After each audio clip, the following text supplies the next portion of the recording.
Hey, hi, hello, how are you? I'm Pia, and today I'm going to be talking about my top 10 books that I read in 2019. I don't even know where to begin. I am so excited to share with you the books that I loved this year, and it was so hard to narrow down into a list of 10, but I wanted to keep my thoughts concise and only do 10 books. I could do probably 20. These are the best of the best. There are definitely some books that I couldn't include that I still absolutely adored. So I'm going to start at number 10 and work my way up to 1 to build anticipation. First up here we have Nevermore, The Trials of Morgan Crow by Jessica Townsend. I love middle grade and I'll talk about it so much, but I don't read a lot of it, and I just absolutely adored this book. It was so magical and just made me feel warm and cozy, and it felt like I was kind of reading a Harry Potter book, which I always love. And it really inspired me.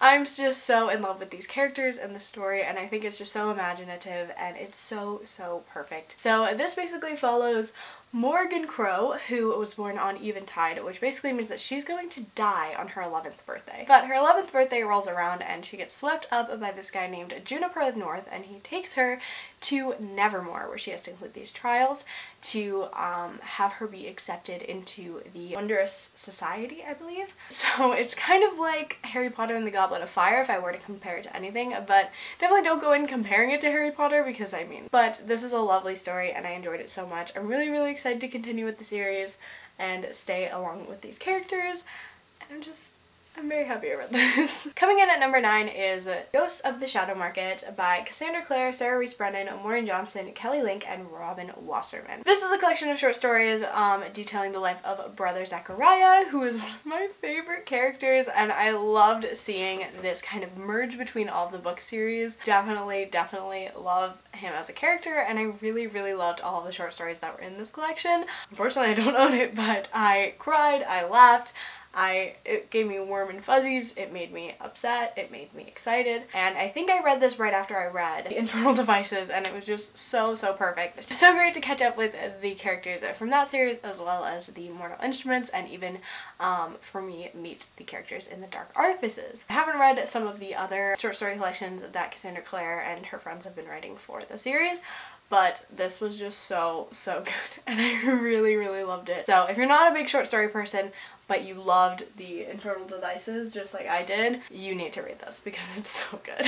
Number 8 on my list is The 10,000 Doors of January by Alex E. Harrow. I recently read this book. This is a historical fantasy. Basically, it's about a girl named January who, when she was a kid, she stumbled across this door and she opened it and went into another world. She fell back out of it, and she's kind of been living this life that hasn't really been living up to her expectations. She's been writing and doing things like that, and one day she finds a book that tells the story of her falling into that door, and it also tells the story of some other doors. So that is where our story begins. She gets intertwined with the book, she goes on a quest looking for these 10,000 doors, discovering more things about her past, her future, her life, and her love, and I fucking love it. So good. It has some great representation, it has a lovely love story, amazing plot twists, and just such a heartfelt story of family and friends and finding yourself and like rising above oppression.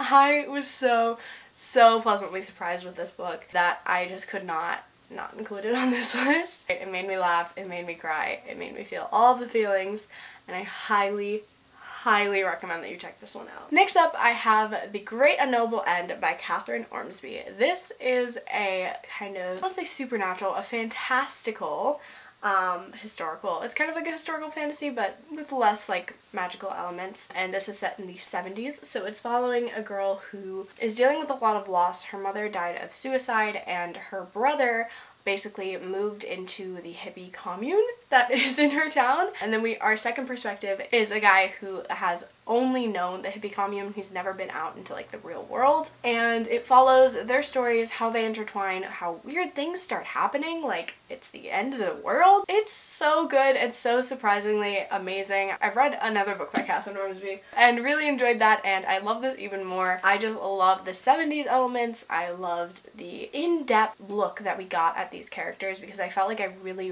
knew them, and I really really, really felt for them, which I loved. It was such a fun, surprising story that was unlike anything I've really read. Also, I want to mention has great representation. The male main character has Tourette's, which I haven't seen a lot in books. So trigger warning for suicide, death of a parent, and I absolutely loved it. So if you like contemporaries or things set in the 70s with a little bit of a fantastical element, but mostly focusing on friendship and self-discovery, I highly recommend this book. And family.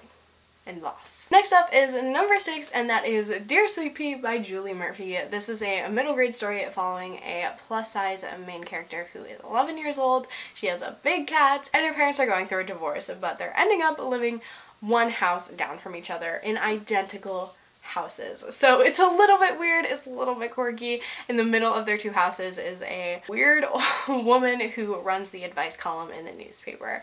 And so while Sweet Pea is dealing with the divorce of her parents because her father comes out as gay, she is also helping out her quirky, eccentric neighbor who runs the advice column and ends up doing a little more harm than good, though her intentions were pure. So near and dear to my heart. I love Sweet Pea and I love her friends, I love her family, and I think this tackled some amazing issues that middle grade audiences would really value from learning. It was just so sweet and heartwarming. I just loved it so much. I loved Sweet Pea as a character. She reminded me a lot of like a really younger version of me. Whether you read middle grade or not, I recommend this book. Number 5, so we're halfway there, is The Catcher in the Rye. I love The Catcher in the Rye. I read this for school in the spring, I think. A lot of people don't like The Catcher in the Rye, so I had really low expectations, but I just knew I really wanted like this coming of age story, and it just perfectly encapsulates like teenage angst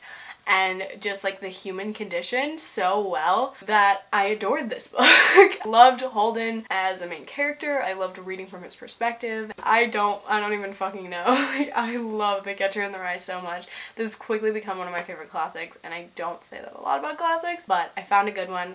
I love The Catcher in the Rye. Please read it if you have not. Then I have You'd Be Mine by Erin Hahn. I love this book. I think I talk about it a lot, but I love it. This is fantastic. This is how I pitch it. Daisy Jones and the Six, but with country singers. I loved this book. I absolutely like adored this book. Like, I could not tell you one bad thing about this book. I don't even remember what's bad about this book because I loved it so gosh darn much. This follows Annie, who her parents died of drug overdoses, I believe, or cannot quite remember, but it has to do with drugs, and one of them dying of drugs and one of them dying of suicide, I believe. And they were country singers and they were super, super popular. Basically, Annie vowed not to get into that lifestyle, not to like pursue that career, because even though she has an amazing voice, she doesn't want to end up like her parents. We also follow this guy named Clay, who is kind of going down that path. He is a really, really popular country singer, but he has been partying way too hard, and basically his record label says if he doesn't get his act together, they're gonna drop him. And the only way for him to stay on their label is for them to sign Annie. Music and love and tension. I really like this book. I don't hear enough people talking about it, so I feel like I have to talk about it 10 times more. I don't know how to explain this, but I love it so dearly. I really, really recommend you check it out if it sounds like anything that's up your alley. Then at number 3, I have The Flat Share by Beth O'Leary. This is another romance. This is an adult contemporary romance that I'm obsessed with. This is about Tiffy, who, down on her luck, her boyfriend broke up with her, and she's been living with him. She needs to find a new place, so basically she finds an ad for a flat share where basically she gets the apartment for half of the day and the other person who lives there gets it for half of the day. It's really cheap. It's the only thing she can do. Our second main character, Leon, comes in, and basically he works like night shifts all the time. They share a flat and they share a bed, but they're never in the flat at the same time, so eventually they start writing notes back and forth, and just some fun times ensue. This has some really great topics. Like, it's not just like a fluffy little piece. It really talks about like abusive relationships and emotional abuse that not only happens in a relationship, but how that can affect people going forward, which I really loved, because you don't really see that in books. Like, you see maybe an abusive relationship, but not long-lasting effects that it has on people. It's just really amazing. The writing style is amazing. The characters are super, super unique, which I talk about a lot. I like unique characters. Tiffy works publishing like craft books, and like she has a super like eccentric like style, and I love this book. I love it so much. I love it with all my whole heart. Again, this is another debut, and I can't wait to see what Beth O'Leary writes next. Coming in at number 2 will be no shock or surprise to anyone, and that is Starry Eyes by Jen Bennett. I adored this book. I read this back in May, and I could not get enough of this. This is about 2 very unique characters once again. We have Zori and Lennon, who were ex-best friends, and they were about to be more when Lennon just didn't show up on their date, and so they haven't talked since, but of course, as luck would have it, they get pushed into going on a camping trip together where a ton of shenanigans ensue, and they have to kind of work through their problems, understand why they stopped being friends, and the things that have been going on in their lives since then. It is so, so good. Lennon has 2 moms. He's like kind of an emo punk kind of kid, and Zori like also is very like interesting. I don't know. This also deals with some deeper topics. Once more, if you couldn't tell, I love deeper topics. So trigger warning for cheating, death of a parent, depression, and like drug use. It's mentioned. It's not too big of a deal, but I fucking love this book. This book is what got me started on Jen Bennett, and I will never stop. I love her so much. Before I get to my all-time favorite book of the year, I do want to give a couple honorable mentions. Serious Moonlight by Jen Bennett, Red, White, and Royal Blue by Casey McQuiston. And now, drum roll please for my favorite book of the year. The Seven Husbands of Evelyn Hugo by Taylor Jenkins Reid. I haven't talked about this since I think I read it, but it's just always been in the back of my mind. I think about it constantly. Everyone's talked about this book, so I'm not really going to give you a synopsis. Old Hollywood, bisexual main character, 7 husbands, glamour. I loved this book so much. It's just a book that's really stuck with me that I think I'll love for a really long time, and I recommend it to anyone. Everyone's always like, oh, what's a book you would really recommend? And I always say The Seven Husbands of Evelyn Hugo. No matter who you are, I think that everyone would love this book. Even if you don't like historical fiction, even if you don't like, I mean, maybe if you don't like old Hollywood, I don't think you'd care. In some regards, this has a little bit of something for everyone, and I think this is just like a perfect book. Basically, if you take anything from this video, 1, you have to read all of these books. 2, please read The Seven Husbands of Evelyn Hugo. That is such a tongue twister. I'm crying.